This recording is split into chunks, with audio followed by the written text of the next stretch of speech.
I could tell it was going to be another one of those nights before I even stepped through the bedroom door. The way Emily stood at the sink, her back stiff as she brushed her teeth, said everything. She wore that old, oversized sleep shirt with holes at the seams, the same one she always wore when she wanted to remind me, without saying it, that there was zero chance she'd be naked tonight. Or any night, lately.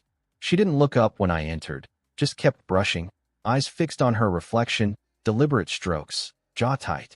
I'd memorized that rhythm by now. The quiet rejection always came after it. I sat on the edge of the bed and unlaced my boots slowly, hoping, ridiculously, that tonight would be different. That maybe she'd look over her shoulder and smile like she used to. Maybe she'd toss a teasing comment my way like she used to when we were new. Back when my name in her mouth sounded like a secret she liked keeping. She didn't. "Hey," I said, my voice low. She spit, rinsed, wiped her mouth with a towel. "Hey," she answered flat. Barely even a glance. I rubbed my hands together, trying to conjure something. Heat. Courage. I didn't even know what I was hoping for. All I knew was the silence between us felt heavier than the mattress. "You heading to bed?" I asked. She nodded. "I'm exhausted." That was the cue. It always was. "Long day?" I asked, even though I already knew the answer. Emily climbed into bed without replying. She pulled the covers up to her chin like armor and let out a sigh that somehow managed to carry both pity and distance. I leaned back against the headboard, staring at the ceiling fan spinning lazily above us. "We haven't, you know, in a while," I said finally. There it was, out in the open. Emily didn't move. "I'm just tired, Jake," she said.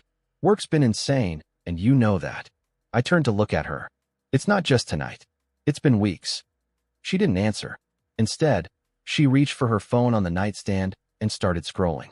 The light lit her face, but not in a soft or flattering way. It was cold and blue and distant, and I could feel my chest tighten as I watched her eyes flit across something infinitely more interesting than me. "I'm not trying to push you," I said. "It's just, I miss you. Not just sex, but you." Her thumb paused mid-scroll. "Jake, can we not do this tonight? Please?" I swallowed hard and stood. I felt stupid. Small. Like I'd just exposed myself and been met with a shrug. "I'll take a drive," I muttered, grabbing my keys from the dresser. She didn't protest. Didn't ask where I was going or when I'd be back. Just one more silence between us. One more little death. I walked out of the bedroom, my boots heavy on the hardwood floor.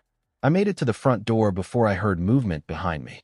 I turned, expecting Emily, maybe a change of heart, maybe a whisper of apology. But it wasn't her. It was Lena, Emily's younger sister. She'd been visiting for the week, crashing in the guest room after her breakup with some tech guy from Portland.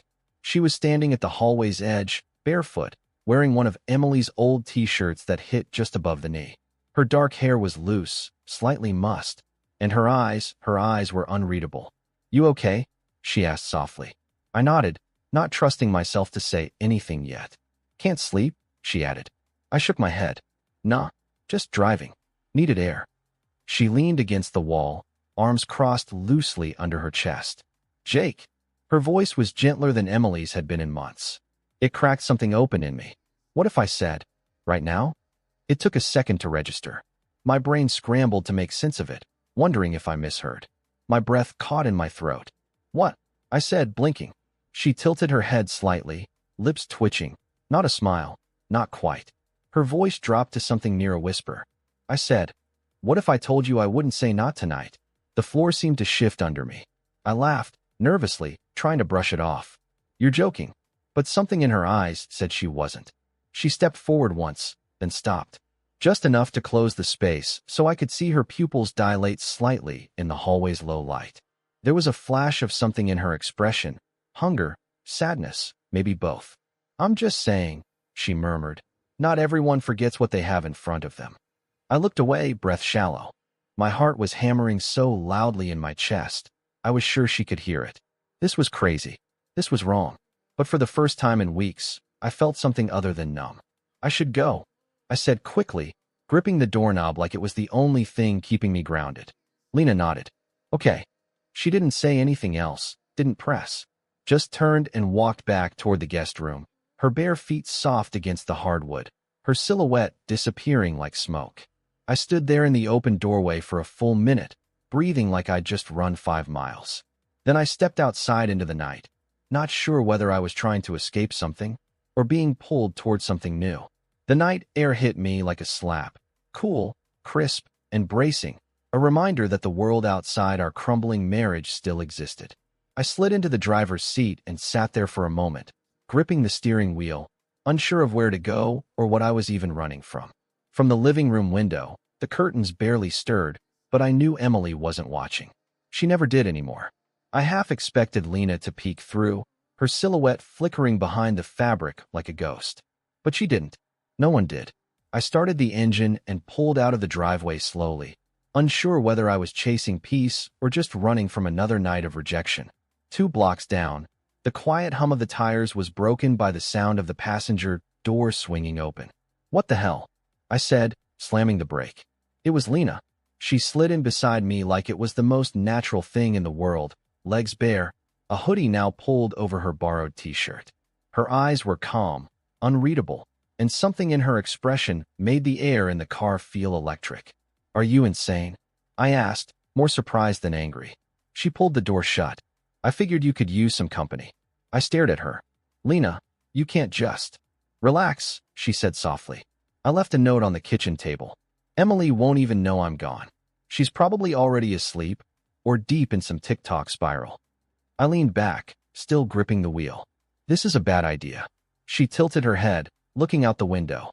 "You keep saying that like you expect me to argue. I'm not trying to seduce you, Jake. I just didn't want you to be alone tonight." The tension in my chest eased a little, but not entirely. Because seduction wasn't the only thing that scared me. I turned back onto the road and let the silence settle between us. It wasn't uncomfortable. It was thick, weighted, like the quiet between 2 people who already knew there was more under the surface than either wanted to admit. "You used to smile more," she said after a while. I glanced at her. "Excuse me." "You used to have this laugh," she said, a small, fond smirk on her lips. "When I'd visit during college breaks, you'd be the one making everyone laugh. You and Em had that dumb inside joke about grocery store music, and you'd both hum elevator tunes like idiots in the car. I thought you two were magic." My hands tightened on the wheel. "That was a long time ago." She looked at me, really looked. "So what happened?" I didn't answer right away. Instead, I pulled into a vacant parking lot beside a park trail I used to jog, back when I still believed I could outrun problems. I turned the engine off. She just stopped wanting me. Slowly, bit by bit. The touches stopped, then the kisses, then the sex, and I kept pretending it was just a phase. Lena was quiet, not judging, just listening. "It's not even the lack of sex that kills me," I added. "It's how easy it became for her to not even notice I was still trying." She nodded slowly. "She doesn't see you anymore." I blinked. The words hit harder than I expected. "Yeah." She leaned forward slightly, her hair falling over her shoulder. "It's not your fault, you know." "I'm not so sure," I said. "Maybe I got boring. Maybe I didn't try hard enough." "That's bullshit," Lena said, sharp for the first time. "You made dinner last night. You fixed the sink last week. You work all day, and you still fold the laundry. That's not boring, Jake. That's showing up." And she stopped showing up a long time ago. Her words hung between us, brittle and raw. I didn't know what to say, so I just stared through the windshield, watching a moth flutter under the streetlight. "She doesn't touch you anymore, does she?" Lena asked. I hesitated. "No." "When was the last time she looked at you like she wanted you?" I exhaled slowly. "Over a year ago." Lena's gaze dropped to her lap. She fiddled with the sleeve of her hoodie, voice softer now. "I remember. I had the biggest crush on you when I was 19. I turned to her, startled. She smiled, eyes down. "You probably had no clue, but I thought you were the sexiest man I'd ever met. I used to sit at the dinner table and imagine you brushing my hand by accident and how my skin would buzz for an hour afterward." My pulse quickened. "You're kidding." She looked up at me, no smile now. "Do I look like I'm kidding?" I didn't know what to do with that. We sat in silence for a long time after that. The kind that feels like a lit fuse waiting for someone to breathe the wrong way. "You know I can't," I started. "I know," she interrupted. "I'm not trying to ruin anything. I wanted you to know. You're still seen, Jake." I turned toward her fully now, searching her face for a sign that this was just a game. But her eyes held nothing but quiet honesty, and something deeper I didn't want to name. She reached out, just for a second, and laid her hand over mine. It was innocent, chaste, but it sparked heat that shot straight up my arm. She pulled away a moment later and leaned back in her seat. "Take me home," she whispered. And I did. We didn't speak the rest of the way, but the car was thick with tension, the kind that wasn't going to disappear with morning light. I didn't sleep when I got home. Emily was already snoring gently on her side of the bed, her body cocooned in blankets like a fortress I no longer had a key to. I stood in the doorway for a long time, just watching her. Not in some creepy way, just trying to remember what it used to feel like to want to crawl into that bed with her and believe I'd be welcome there. She hadn't even stirred when I came back in. "No, Sleepy, where were you?"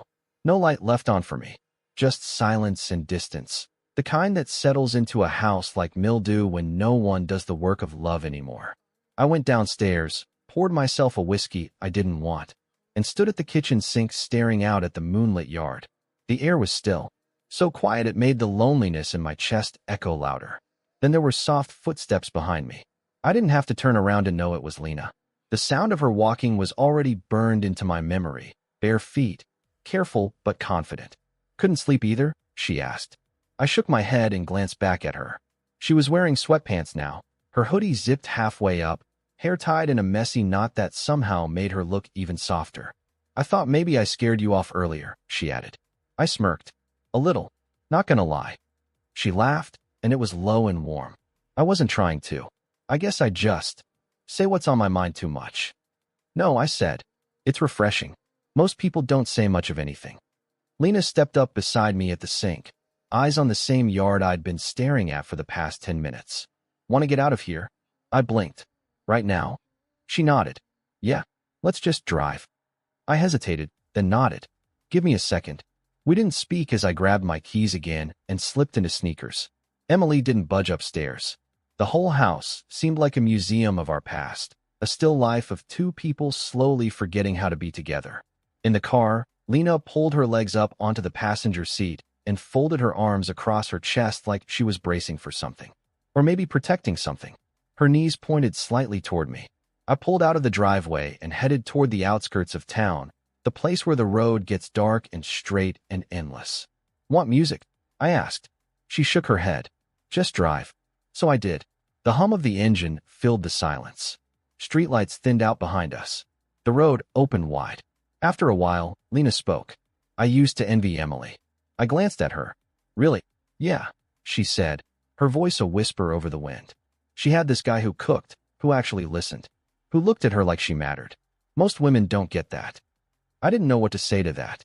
"She started pulling away years ago," Lena continued. "I could see it. Family dinners, holidays, she'd tune you out. You'd talk about work or some random thing, and she'd just scroll her phone. I hated it." "Maybe she just fell out of love," I said. "Maybe she forgot how to love," Lena replied. "There's a difference." I turned down a quiet stretch of road that cut past the reservoir. The water glinted in the moonlight like a sheet of polished steel. Lena let out a breath and leaned her head against the window. "You ever feel like you're screaming into a void?" I asked. "Like you're doing everything you're supposed to. Being loyal, being present, but none of it matters?" "All the time," she whispered. "With my ex. I kept trying to be enough. But some people just can't see you. Doesn't matter how loud you are." "Yeah," I said, my throat tight. "Exactly that." The quiet between us changed. It wasn't empty now. It was full of things we hadn't said yet, things we were too afraid to name. There was a gravity in the car, like we were orbiting something dangerous but magnetic. Lena shifted, tucking one leg beneath her. "Do you think Emily knows how lucky she is?" "No," I said before I could think. "She used to. But now, I think I'm just background noise." Lena turned toward me. I felt her eyes on the side of my face, felt her gaze like fingers brushing my skin. "She's an idiot," she said quietly. I glanced at her. "Don't say that." "I will," Lena said, fiercer now. "Because she had something real, Jake. And she let it fade without even trying." Her voice cracked a little at the end, and for the first time, I saw the truth behind her words. This wasn't just about Emily. This was about her, too. About being unseen, unwanted. I pulled the car over near the overlook above the reservoir and killed the engine. The silence afterward was almost holy. We sat there in the dark, the only light coming from the moon and the dashboard glow. Lena reached out suddenly and touched my hand. Just lightly. Just enough to make my skin tingle. I'm not trying to make things complicated, she said. I needed you to know that someone sees you. I didn't move. I didn't breathe. Her thumb brushed over my knuckles, soft and slow, and I felt my chest open in a way it hadn't in years. Not since Emily had last looked at me like I was more than just a piece of furniture in our house. But I didn't grab Lena's hand. I didn't lean in. I just let the moment sit there, warm and dangerous. And when I finally started the engine again, neither of us said a word the whole way home. But everything between us had changed. The next morning, I sat at the kitchen table pretending to read the news on my phone. The screen glowed in front of me, but I wasn't seeing anything, just using it as a shield. Emily breezed in, freshly showered, coffee in hand, dressed in her go-to blazer and heels. She smelled like citrus and expensive perfume, not like sleep or skin or mornings shared in bed. Just clean, calculated, unreachable. "Morning," she said, without looking at me. "Hey," I murmured, eyes still on the screen. She moved like we were strangers who happened to rent the same house. The way she opened the fridge, grabbed a pre-cut container of fruit, checked her phone, sipped her coffee. Not a single glance. Not a single flicker of interest. "You working late tonight?" I asked after a beat. "Probably," she replied, halfway out of the kitchen. "We've got that client review coming up." She paused just long enough to add, "Don't wait up." Then she was gone. No kiss. No touch. Not even a smile. Just the click of her heels down the hall, the front door opening and closing behind her, and the muffled hum of her car pulling away. I sat there, staring at the now-still house. Quiet again. Empty, except Lena's voice floated in from behind me. She didn't even ask if you wanted coffee. I turned. She was leaning against the archway in one of Emily's old, oversized flannels, her bare legs disappearing beneath the hem. "She hasn't made me coffee in over a year," I muttered. She didn't say good morning. She didn't ask about your plans. "It's like you're the ghost in this house." I shrugged. "Yeah, I know." Lena padded over barefoot, grabbing the kettle and setting it on the stove. "It's weird, isn't it?" she said. "How people get so good at pretending nothing's wrong. How we go through the motions until they don't even feel like lies anymore." I nodded slowly. "Yeah, we built a life out of pretending." She made coffee for both of us, handed me a mug, and sat across from me, one leg tucked under her thigh. I couldn't help but notice how comfortable she looked here, how visible she made me feel. "She used to love cooking with me," I said after a while. "We'd dance in the kitchen, laugh at dumb jokes. She used to sneak up behind me and hug me from behind just because." "And now?" Lena asked gently. "Now I cook alone," I said, bitterness just beneath the surface. I put plates in front of her, and she scrolls Instagram while she eats. Lena sipped her coffee. "Do you still love her?" The question hit harder than I expected. "I don't know," I said. "I think I love who she was, who we were. But now, I think I'm just afraid to admit it's over." Lena nodded, her gaze falling to the rim of her cup. "I used to do that. Stay too long. Cling to what I thought something could be, instead of accepting what it actually was." There was something in her voice, pain softened by time, but still present. "She never used to treat you like this," she added. "I saw it when I'd visit. You were the one who lit up the room.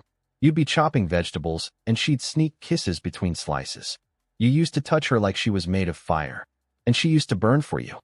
I swallowed hard, the weight of memory heavy in my chest. "And now?" I asked. Lena met my eyes. "Now you touch the air like you're still reaching for her. But she's not reaching back." That truth burned. That afternoon, Lena cleaned the guest room, though she didn't need to, and folded laundry that wasn't hers. She brought in groceries, fixed a leaky faucet. Little things Emily hadn't even noticed had broken.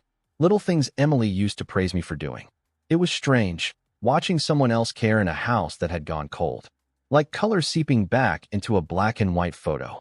That night, I sat on the couch flipping channels while Emily sat across from me, laptop open, work emails flying. Lena curled up on the armchair with a book, legs folded underneath her, soft music playing from her phone like a quiet hum beneath the surface of our silence. Emily didn't say much. She closed her laptop once, muttered something about deadlines, and disappeared upstairs without saying goodnight. Lena glanced at me, eyes flickering. "Want a glass of wine?" I nodded. She came back with two, handed me one, and curled up again, this time on the same couch, one cushion away. The distance wasn't wide. but it held everything. You notice how she didn't ask how your day was? Lena said after a while. I stopped expecting her to, I said. She sipped her wine, slow and deliberate. You deserve more, Jake. I looked over. Do I? Her eyes locked on mine. Yeah, you do. The silence after that was heavy, not with awkwardness, but possibility. There was warmth in the room again, not from the wine, not from the low music, but from sitting next to someone who saw me again.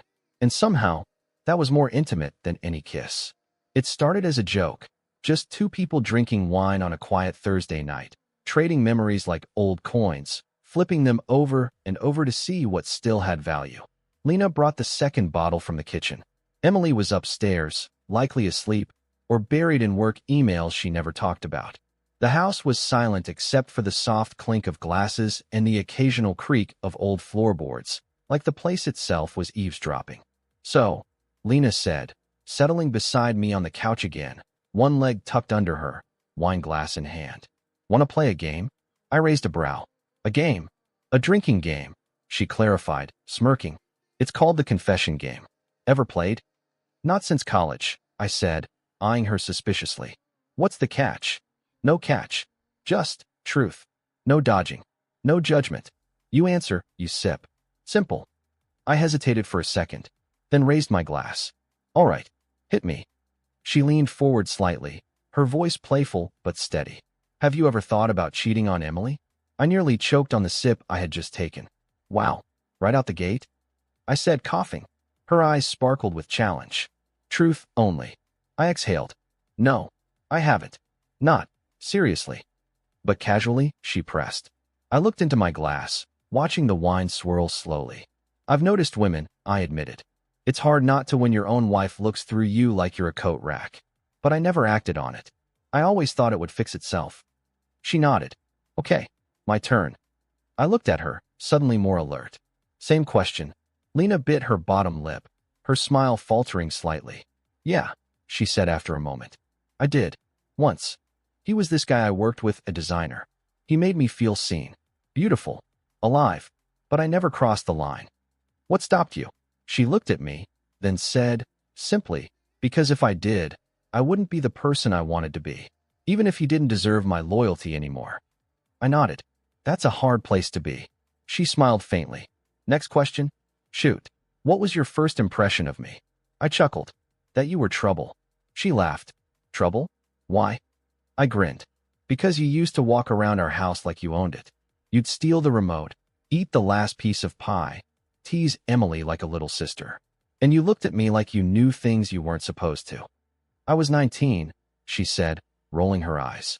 I was barely a person. You were confident, I corrected. And yeah, you had this look, like you were always 2 steps ahead of everyone else. She looked down at her wine, swirling it slowly. I had a crush on you, she said, almost too quietly to hear. I looked at her. What? I had a huge, embarrassing, please don't tell my sister level crush on you back then, she said, laughing into her glass. I used to hang around the kitchen just to watch you make coffee in the mornings. I laughed, stunned. Are you serious? Oh yeah, she said, nodding. You wore these stupid old band t-shirts and always had bedhead. I thought you were like a dad bod James Dean. I shook my head, grinning. Wow, that's unexpected. She looked at me again, her gaze more serious now. I used to lie in bed and imagine what it would feel like if you touched me. The air changed instantly. Something deeper settled between us, something thicker than flirtation, warmer than wine. I don't know what to say to that, I admitted. You don't have to say anything, she said. I just wanted you to know. I set my glass down. The room was too quiet. My pulse was suddenly too loud in my ears. I never thought about you like that before, I said slowly. But lately it's like you're the only one who even sees me anymore. She didn't answer, just reached out, slow and deliberate, and placed her hand on top of mine. We sat like that, fingers brushing, not quite holding, just feeling the charge. I don't want to mess up your life, she whispered.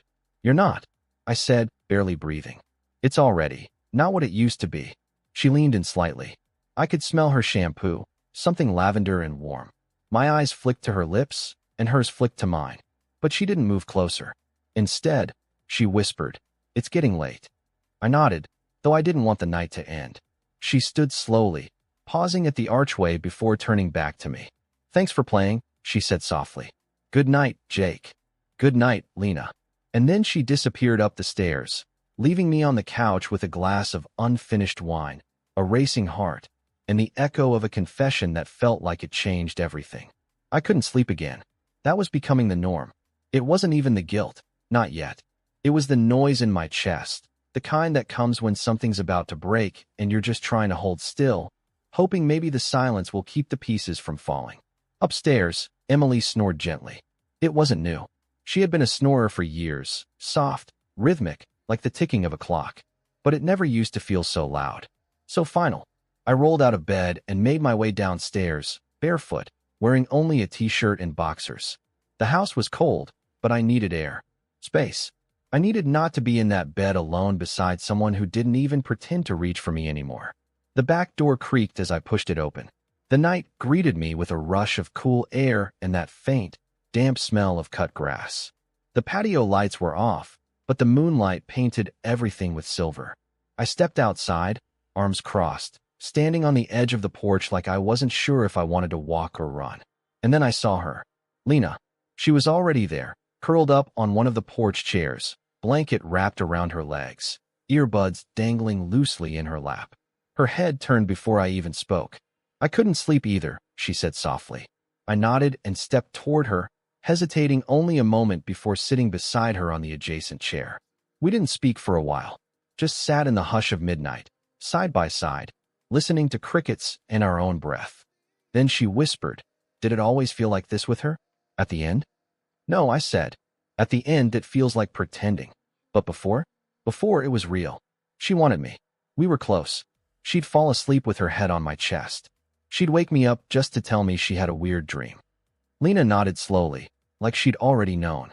"I think it's worse," I said, voice barely audible, "when you're still right there in the same room, but you feel like a ghost." She reached over and laid her hand on mine. Just that. Just the warmth of her palm against my knuckles. But it was enough to silence the entire world for a second. I didn't pull away. Neither did she. Her fingers curled slightly around mine. Not possessive, just there. Just real. I looked over at her. Her eyes were on our hands, but she glanced up when she felt me watching. "What is this?" I asked, throat dry. She gave a faint smile. "I don't know. We shouldn't," I said. "I know, but I don't want you to stop." Lena inhaled sharply but didn't move her hand. "I'm not trying to take her place, Jake," she said after a pause. "I'm not trying to mess anything up. I see you. And I know what it feels like to go to sleep every night wishing someone would just reach for you." My chest tightened. I looked away, because if I didn't, I might do something I couldn't take back. "I think I forgot what it feels like," I said. "To be wanted." Lena leaned her head against the back of the chair, eyes on the stars. "You shouldn't have to forget." The silence was charged again, but not dangerous. It was full of a kind of warmth I hadn't felt in too long. Then her thumb moved. Just a small stroke across my skin. Slow. Intentional. And it was like lightning. I flinched, not from fear, but from the intensity of it. Like my body wasn't sure whether to run or pull her closer. Every nerve stood at attention. We didn't kiss. We didn't even move closer. But that single, lingering touch, it said everything. I should go back inside, I murmured, though I made no move to stand. "Yeah," she whispered. "Me too." Neither of us moved. Her hand slipped away, gently, fingertips dragging across my palm before letting go. She stood first, turned back toward the door. But before she went in, she paused and looked back over her shoulder. "Good night, Jake." "Good night, Lena." When she disappeared inside, I stayed there on the porch another 10 minutes. Hand still tingling where she'd touched it, trying to convince myself that the air between us hadn't just changed forever. But it had. The day after the touch was painfully ordinary. Emily was in her usual routine. Makeup at the kitchen island, black coffee untouched on the counter, replying to emails like her phone had more intimacy than I ever did. She didn't notice how long I stared at her, hoping maybe something would click inside her and she'd finally ask, "Are you okay?" But it didn't happen. Instead, she gave a passing, "You forgot to take the trash out again," and disappeared into the garage with her heels clacking behind her like punctuation. Lena wasn't in the kitchen that morning. Her door was closed. No coffee cups, no trail of her soft humming. It was like she'd pulled her presence back deliberately, and I hated how much I noticed the absence of her energy. By mid-afternoon, I was fuming quietly in my office, emails blurred on the screen, focus shot. I wasn't angry at Lena. I wasn't even angry at Emily, not really. I was angry at this life, this slow erosion of something that once meant everything. I used to dream with Emily. Now I avoided dinner. That night, I came home to find her already curled up on the couch, phone glowing against her cheek, TV humming with some reality show I didn't recognize. She didn't look up, not even when I dropped my keys harder than usual on the entry table. "You working late again tomorrow?" I asked, tone sharper than I meant. She blinked, still watching her show. "What?" I said. "Are you working late again tomorrow?" I repeated, jaw clenched. "Probably." "Why?" I stepped into the room and stood between her and the TV. That got her attention.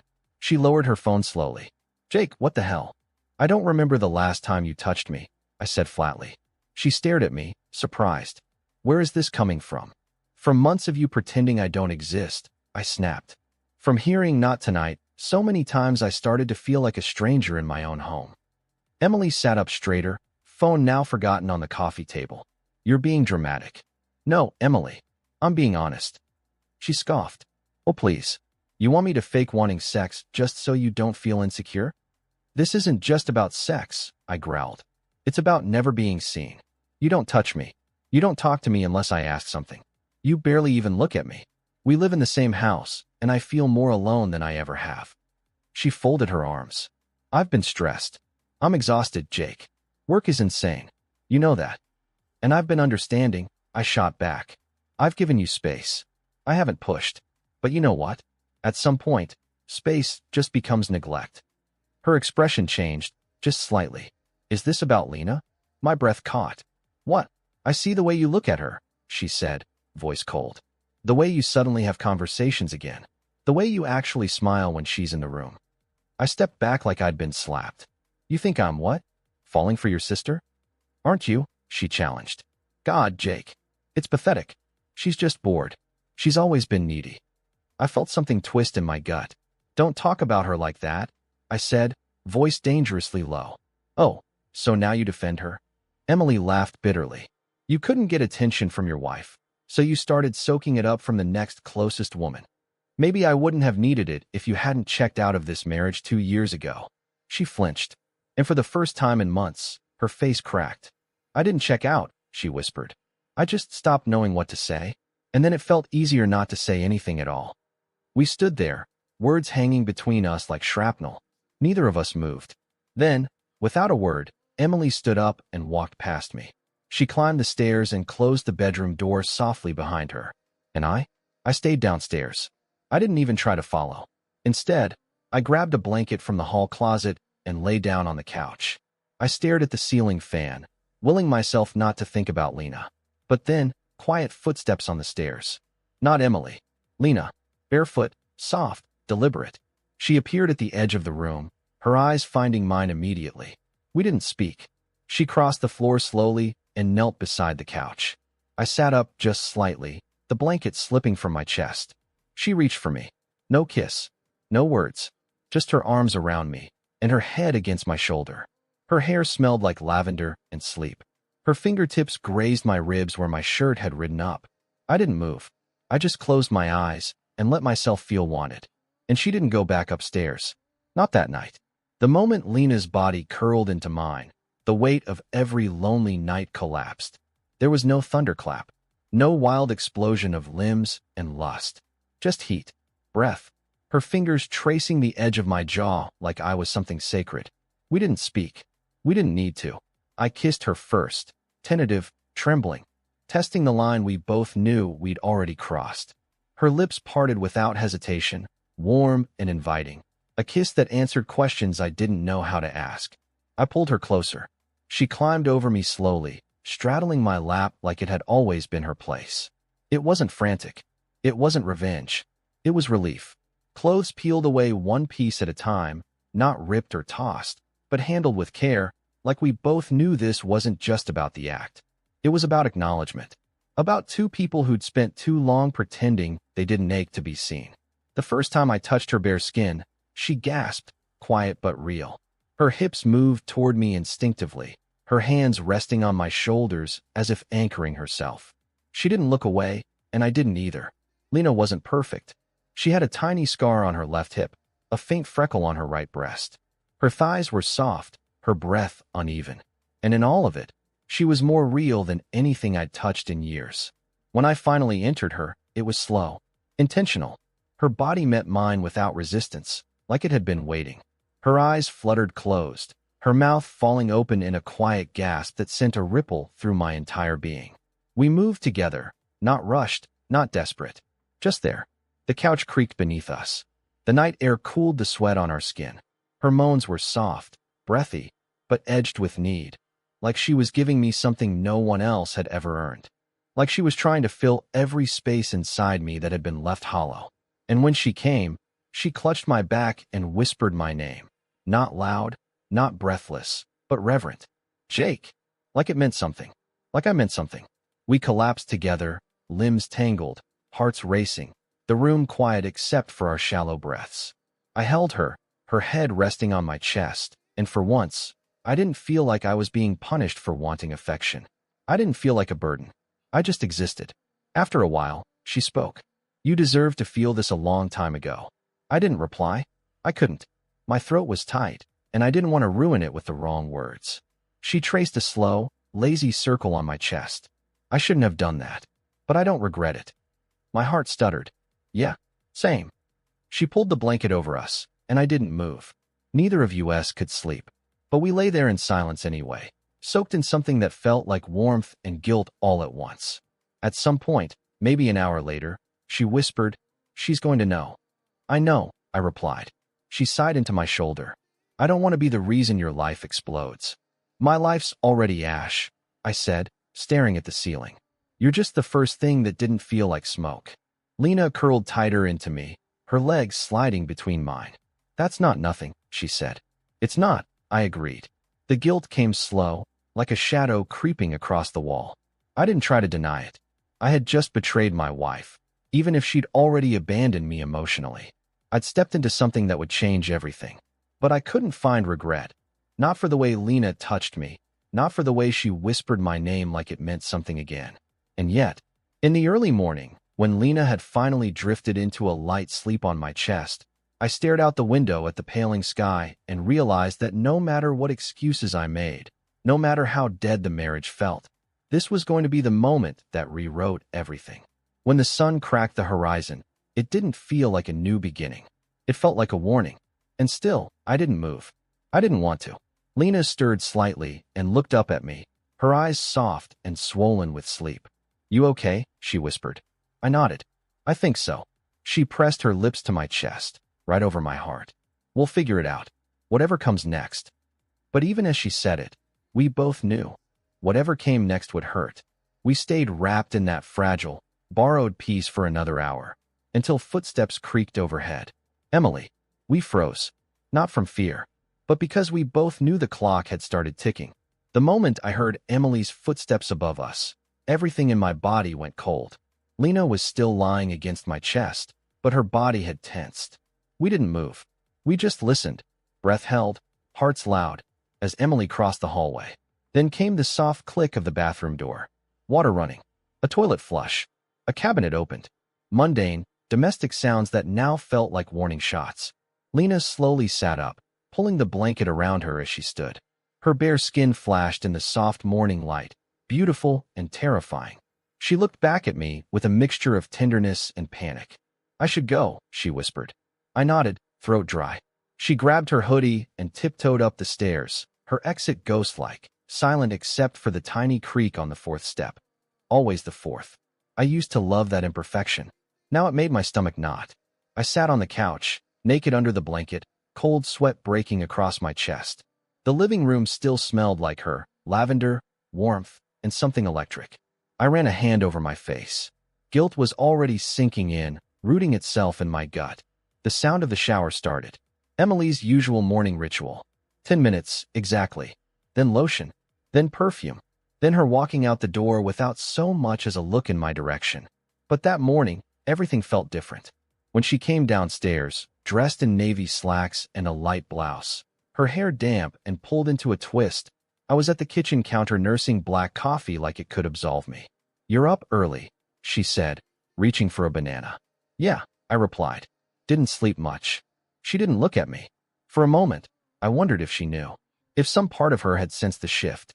Women have that intuition, especially when it comes to emotional undercurrents. And ours had just changed. Before she could leave, I spoke again. "Emily," I said, "can we talk tonight? Really talk?" She paused at the doorway, keys in hand. "About what?" "About us."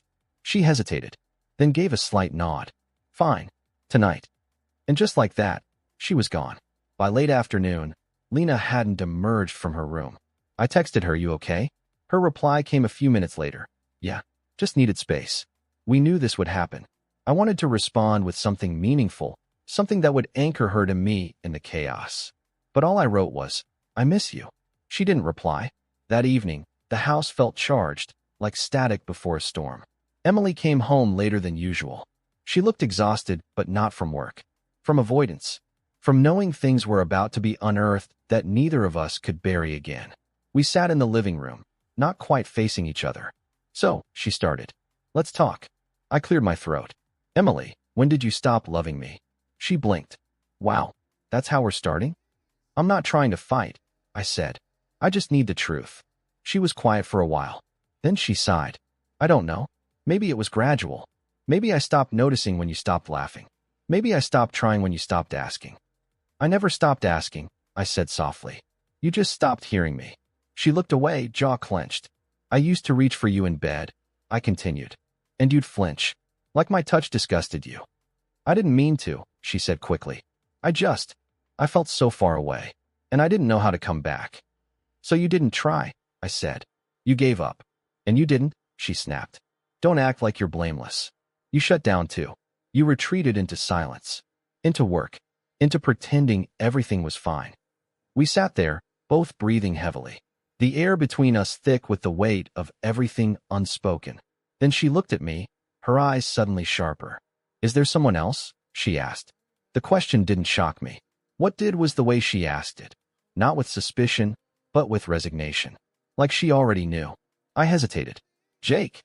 "I didn't plan for it," I said. Her face didn't change. "I knew it," she whispered. "You checked out of this marriage 2 years ago," I said. "I've been sleeping next to someone who looks at me like I'm a roommate. Do you know what that does to a person?" "Who is it?" she asked. "Is it someone I know?" I opened my mouth. Closed it. Her eyes narrowed. "Oh my God," she breathed. "It's Lena." I didn't answer. Tears welled in her eyes. Not of heartbreak, but of humiliation. "I should have known," she whispered. "The way she looked at you. How close you two suddenly got. God, I'm such an idiot." "You're not," I said quickly. It wasn't supposed to happen. But it did. "Yes." She stood suddenly, pacing the room like the walls were closing in. "I don't even know if I'm angry," she said. "Is that weird? I should be. But I'm just empty." I stood too. "Because we've been done for a long time. We just didn't want to say it out loud." She stopped. "And now that we've said it?" I met her gaze. "We figure out what comes next." Her voice was barely a whisper. "I want a separation." I nodded. "Okay." We stood there, no longer enemies, but no longer anything else either. And somewhere upstairs, Lena was quiet. Waiting for the fallout neither of us could stop now. The first thing I noticed after Emily left was how quiet the house became. Not peaceful. Not yet. Just quiet. No heels against the hardwood. No late-night conference calls echoing down the hall. No familiar scent of her citrus perfume lingering in the bathroom. It was as if she had evaporated, taking with her everything that had once made this place a shared life. She didn't slam doors or scream on her way out. That wasn't her style. Instead, she packed 3 bags neatly while I waited downstairs with a knot in my throat and an ache in my chest I didn't know how to name. When she finally descended the stairs, dragging a rolling suitcase behind her, we both paused in the entryway.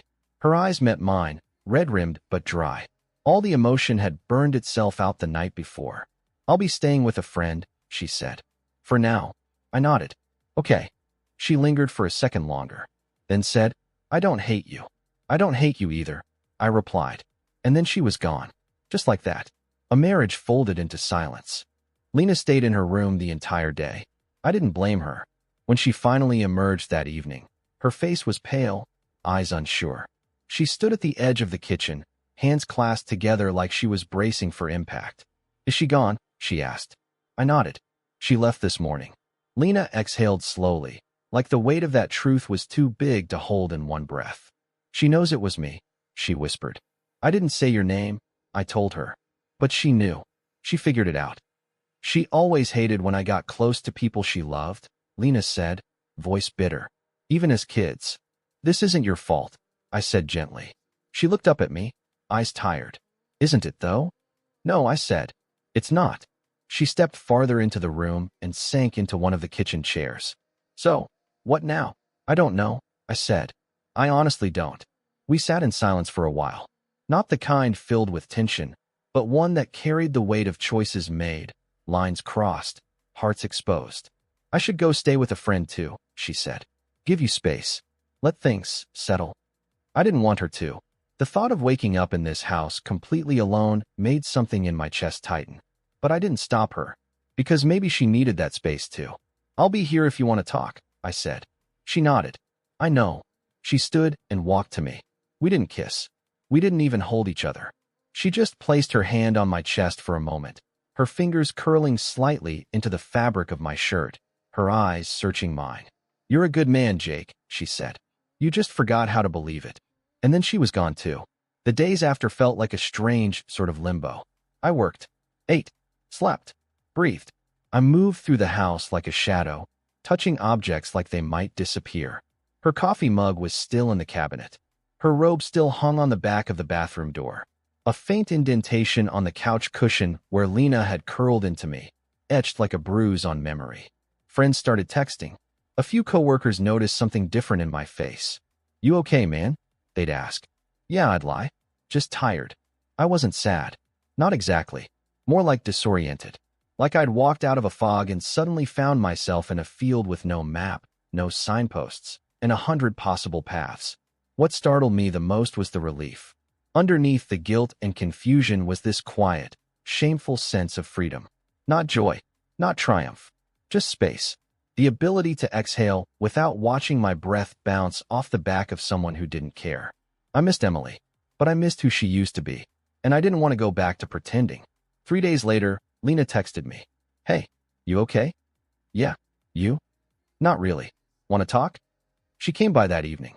We didn't touch. We didn't kiss. We sat in the living room, inches apart, like we were waiting to see if something still lived in the space between us. "I keep wondering if I ruined your life," she said. "You didn't," I said. "You just brought things to the surface." "I wish it had happened differently." "Me too," I admitted. "But it didn't." She stared at her hands. "Do you regret it?" "No," I said honestly. "But I hate how much it hurt her." Lena nodded. "She'll never forgive me." "Probably not." She blinked fast, fighting tears. "I don't think I can stay. Not here. Not right now." "Then go," I said gently. "But know that what happened between us, it wasn't just a mistake. It meant something." She looked at me, eyes wide. It did. She left again that night. But this time, it didn't feel like goodbye. It felt like a pause, a space between breaths. And in that space, I finally began to feel something I hadn't felt in a long, long time. Hope. It took 24 days. That's how long it was before I saw Lena again. Not in passing, not in a text thread, not through the filter of memory or doubt. 24 days of empty coffee mugs, cold sheets, and evenings spent staring at the ceiling wondering what counted as love and what counted as survival. Emily didn't reach out. Not once. We'd started the paperwork through lawyers. There was no drama, no courtroom, just names on paper, signatures that sliced through years of history with quiet finality. She moved in with a friend near the coast. Her things slowly disappeared from the house, like dust shaken from old drapes. At first, I thought I'd feel hollow, but I didn't. I felt clean. Still bruised, yes, but honest. On the 25th day, I got a text from Lena. "Are you around?" I stared at it for a long time, then replied, "Always." She asked to meet at the Overlook, the same one where we'd parked weeks ago, where her hand had first touched mine and changed the temperature of the air between us forever. I drove out just before dusk. The sky had that soft golden glow that feels like a secret, like the world is whispering something before going to sleep. She was already there when I arrived, leaning against the railing, the wind teasing strands of hair across her face. She turned when she heard the gravel crunch beneath my tires. She smiled. Small, careful, but real. I wasn't sure you'd come, she said. I wasn't sure you'd ask, I replied. We stood side by side for a while, looking out over the lake. The water was still, glassy, as if it too were holding its breath. I've been staying with a friend, she said, trying to figure out where I belong. And I asked. I realized I don't want to belong to someone, she said. I want to choose where I stand, who I stand with. I looked at her. The light caught her eyes in just the right way. She looked tired, beautiful, unapologetically human. I'm not asking for promises, I said. I just want honesty. You already had that, she said, stepping closer. Every hard, complicated, stupid part of me. I never hid any of it from you. No, I said. You never did. She reached into her jacket and pulled out a folded piece of paper. Handwritten. Folded twice. She handed it to me. What's this? I asked. A letter I wrote, she said. After that night on the couch. I never sent it. I opened it. My name was at the top in her looping handwriting. The first line read, You didn't just make me feel seen. You made me feel chosen. I folded it back up before I read more. It was too much to take in all at once. I've been afraid, she said. Afraid that this, whatever it is, was born from wreckage. That we were just filling holes left by someone else. We weren't, I said. You didn't fill a hole. You opened a door. She stepped even closer now. We were inches apart, the wind tugging at her coat. She looked up at me, eyes steady. I've thought about the words people say when they're in love, she said. I love you. I need you. Don't leave. Stay with me. I waited. I've said those words before, she continued. To men who didn't deserve them. To people who made me feel small. But this time, she whispered, I want to say something else. She reached out, took my hand, just like that night in the car. Only now it wasn't trembling. I choose you, she said. 3 new words. No pleading. No desperation. Just clarity. I felt something catch in my throat. My hand tightened in hers. I choose you too, I said. And then I kissed her. It wasn't hungry. It wasn't frantic. It was slow, deliberate, like we were letting our hearts catch up to something our bodies already knew. When we pulled apart, the sun had dipped just below the trees. The sky was lavender and gold. Everything smelled like pine and earth and endings that felt like beginnings. We stood there for a while, holding each other, saying nothing. Later, when we drove back to the house, our house now, though it would take time to feel like it, I saw her reach for the radio. She played something soft, something old and comforting. She sang along under her breath. And I realized something. The 3 words that had changed my life weren't, I love you. Not this time. They were. Not tonight. That was the beginning of the end. But these 3, I choose you, were the beginning of everything else.